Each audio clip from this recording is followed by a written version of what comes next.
Indonesia adalah raksasa kelapa sawit dunia yang tak tertandingi.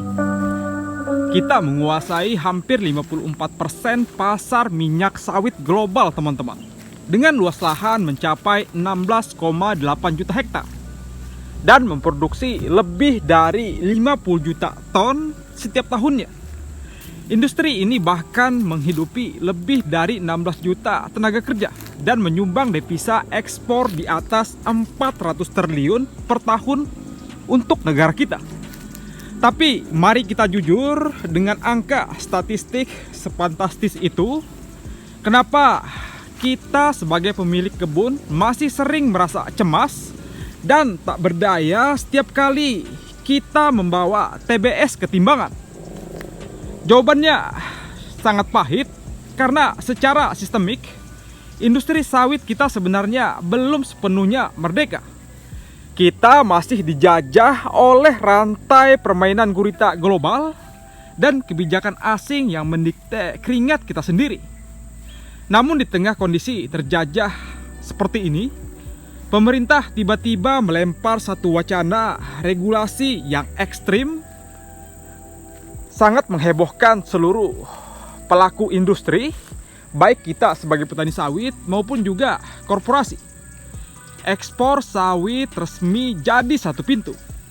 Apakah aturan baru ini bisa menjadi senjata rahasia untuk kita merdeka? Atau justru malah memperpanjang garis kemiskinan petani sawit seperti kita? Nah, kali ini mari kita bongkar 5 alasan sawit kita masih dijajah beserta solusi nyata di akhirnya nanti. Sebelumnya, Assalamualaikum warahmatullahi wabarakatuh. Kembali lagi bersama saya Bang Plan di Plan Inspirasi. Salam tandan berduri, salam petani kelapa sawit seluruh Indonesia.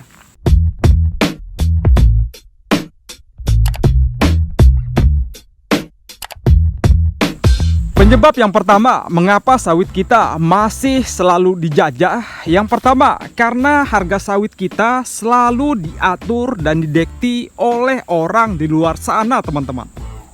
Ini adalah ironi terbesar. Indonesia memegang kendali suplai sawit global, tapi kenapa penentuan harga acuan CPO kita masih harus dikiblatkan pada bursa Malaysia, bahkan Rotterdam di Eropa? Setiap pagi harga TBS di daerah kita naik atau turun bukan karena kebun kita bermasalah, melainkan karena hasil spekulasi para pialang saham di luar negeri yang bahkan tidak pernah melihat pohon sawit seumur hidupnya. Nah, kita adalah produsen terbesar, tapi posisi tawar kita diatur seperti pelayan yang pasrah menerima berapapun sisa harga yang mereka tetapkan. Kita bekerja keras di kebun, melakukan perawatan, pemanenan, sedangkan harga kita diatur oleh mereka yang tidak kenal sama sekali pohon sawit. Nah, kemudian penyebab kedua, mengapa sawit kita masih dijajah oleh orang di luar sana? Ini karena kita terperangkap aturan hijau sepihak. Aturan sawit kita masih terikat oleh regulasi aturan orang asing di luar sana.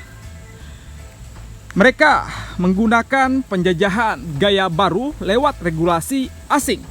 Pernahkah Anda mendengar aturan boykot di Uni Eropa atau aturan regulasi deforestasi yang super ketat? Ini adalah taktik penjajahan ekonomi modern, teman-teman. Negara-negara barat yang industri minyak nabatinya kalah bersaing dengan efisiensi sawit kita, menggunakan isu lingkungan sebagai senjata dagang. Mereka mendikti bagaimana kita harus mengelola tanah kita sendiri melalui sertifikasi internasional yang birokrasinya sangat rumit dan biayanya sangat mencekik kita sebagai petani. Kita dipaksa tunduk pada aturan main mereka. Ini sangat ajaib, teman-teman. Kita yang punya kebun sawit, minyak dari kita, tapi aturan mereka yang atur. Nah, kemudian alasan ketiga dan keempat, mengapa sawit kita masih dijajah oleh mereka di luar sana? Karena kita ini terlalu ketergantungan pupuk impor dan juga ketergantungan teknologi benih dari luar. Nah, mari kita bicara jujur-jujuran, teman-teman. Komponen biaya terbesar dalam merawat sawit adalah pemupukan, tapi mayoritas bahan baku pupuk kimia berkualitas kita sebenarnya masih bergantung pada impor di luar negeri. Begitu terjadi konflik geopolitik di dunia barat, harga pupuk lokal langsung melambung, dan ini tidak masuk akal teman-teman. Nah, ditambah lagi teknologi untuk menciptakan benih premium dengan produktivitas yang tinggi sebagian besar masih dikuasai oleh laboratorium elit korporasi raksasa. Petani kecil dibiarkan berjalan dengan modal seadanya dan rentan terjebak pada bibit palsu. Sementara raksasa industri menguasai efisiensi dan varietas unggul.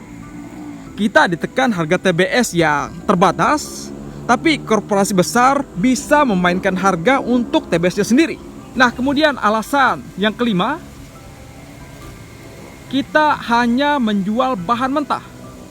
Penyebab sawit kita masih dalam status dijajah karena kita selalu menjual CPO mentah keluar sana. Selama berpuluh-puluh tahun ini, kita lebih sedang mengekspor CPO dalam bentuk minyak mentah ke luar negeri sana. Siapa yang untung? Nah, negara importir seperti India, Cina, Eropa, mereka mengolah CPO kita menjadi kosmetik premium, pakan ternak, bahan pangan yang mahal, lalu menjualnya kembali ke kita dengan harga berkali-kali lipat. Hal ini bukan hanya terjadi pada minyak sawit, melainkan juga pada sumber daya alam kita yang lain, seperti batu bara, gas, dan juga minyak.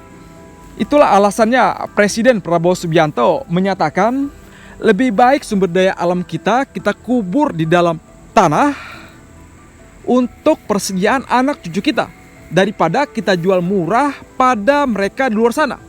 Ini pernyataan yang tepat teman-teman. Tidak ada ruginya kita mengubur di dalam tanah. Semakin hari, semakin tahun, semakin meningkat harganya. Apalagi jika kita bisa melakukan hilirisasi total, maka kita bisa mencapai titik yang lebih maksimal ke depannya. Mendengar 5 alasan tadi, bagaimana cara kita melawan? Disinilah solusi besar itu harus diambil. Kita harus bisa lepas dari sistem penjajahan modern ini. Di sini terletak erat hubungannya dengan wacana ekspor sawit satu pintu. Saya di sini tidak mendukung, saya hanya bersifat objektif. Saya menyatakan apa yang benar dan apa yang salah sesuai dengan perspektif saya. Nah, wacana ekspor satu pintu yang baru-baru ini digulirkan oleh pemerintah, ini bisa menjadi solusi agar kita berhenti dijajah oleh orang di luar sana, teman-teman. Indonesia harus berani melakukan sentralisasi kekuatan dagang. Kita tidak boleh lagi membiarkan ratusan perusahaan swasta bertarung sendiri seenaknya menjual CPO ke luar negeri dengan harga yang murah demi memperebutkan pembeli, teman-teman.